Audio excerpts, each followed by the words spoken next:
Neoconstitucionalismo en México. Avances, límites y desafíos de los derechos fundamentales. El neoconstitucionalismo es una corriente jurídica y política que ha transformado el papel de la Constitución y los derechos fundamentales, proponiendo un enfoque centrado en su efectividad real, la protección judicial y la supremacía del texto constitucional sobre todo el ordenamiento jurídico. A nivel global, surge como reacción a los límites del constitucionalismo clásico, que se enfocaba únicamente en la estructura del Estado y la separación de poderes, dejando de lado la garantía real de los derechos humanos. En México, el neoconstitucionalismo ha tenido un impacto significativo desde la Reforma Constitucional de 2011, que incorporó los tratados internacionales de derechos humanos al bloque de constitucionalidad. Esto permitió que los derechos fundamentales sean directamente aplicables por tribunales y jueces y no meramente principios normativos de carácter formal. La Suprema Corte de Justicia de la Nación, SCJN, con ministros como Arturo Saldívar, ha adoptado un enfoque garantista, orientando la jurisprudencia hacia la protección pro persona y la interpretación teleológica de la Constitución. Principios fundamentales del neoconstitucionalismo. Supremacía constitucional. La Constitución es la norma superior y debe prevalecer frente a leyes ordinarias y actos administrativos.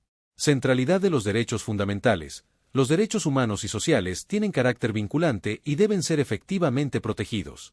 Interpretación valorativa. La Constitución debe interpretarse considerando los valores y principios que sustentan los derechos, no solo el texto literal. Judicialización de la política. Los tribunales actúan como garantes activos de la Constitución y los derechos, asumiendo un rol central en la protección social. Sin embargo, el neoconstitucionalismo enfrenta limitaciones y desafíos estructurales en México. 1. Limitaciones institucionales y corrupción.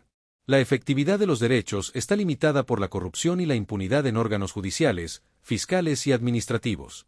Casos de violaciones a derechos humanos cometidas por fuerzas de seguridad, como desapariciones forzadas o abuso policial, muestran que la existencia de normas garantistas no asegura protección real. La centralización del poder en el Ejecutivo, especialmente bajo gobiernos recientes, puede reducir la autonomía de órganos como la FGR o la CNDH, debilitando su capacidad para garantizar derechos de manera independiente. 2. Desigualdad social y económica. Aunque la Constitución garantiza derechos sociales, en la práctica su ejercicio depende de la distribución desigual de recursos públicos y oportunidades. Acceso a salud, educación, vivienda y trabajo digno sigue siendo limitado para amplios sectores de la población. Programas sociales masivos, como Jóvenes Construyendo el Futuro o Sembrando Vida, buscan paliar estas carencias, pero también generan dependencia política y clientelismo, condicionando parcialmente la autonomía ciudadana.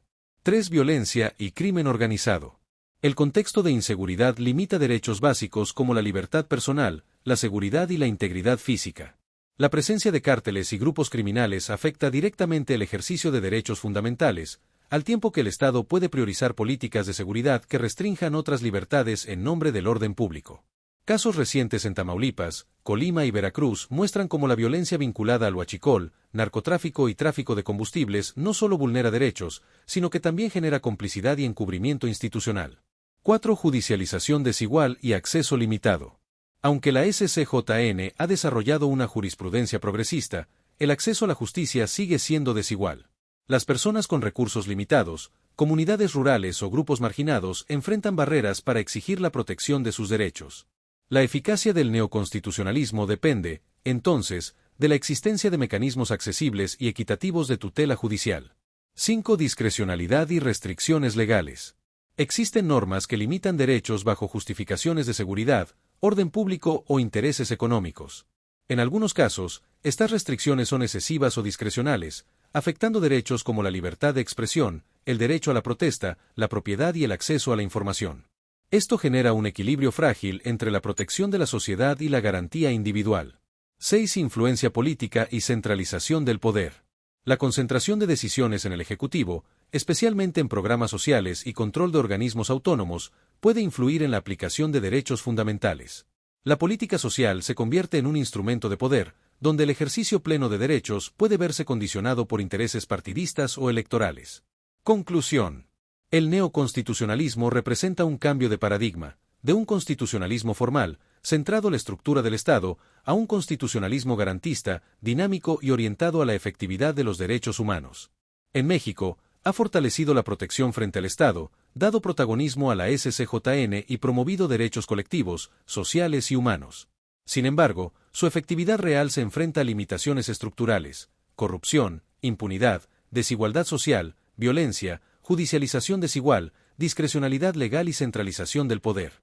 La existencia de derechos no garantiza que todos puedan ejercerlos plenamente, su fuerza depende de la capacidad de las instituciones, la independencia judicial y la conciencia ciudadana para exigir su respeto.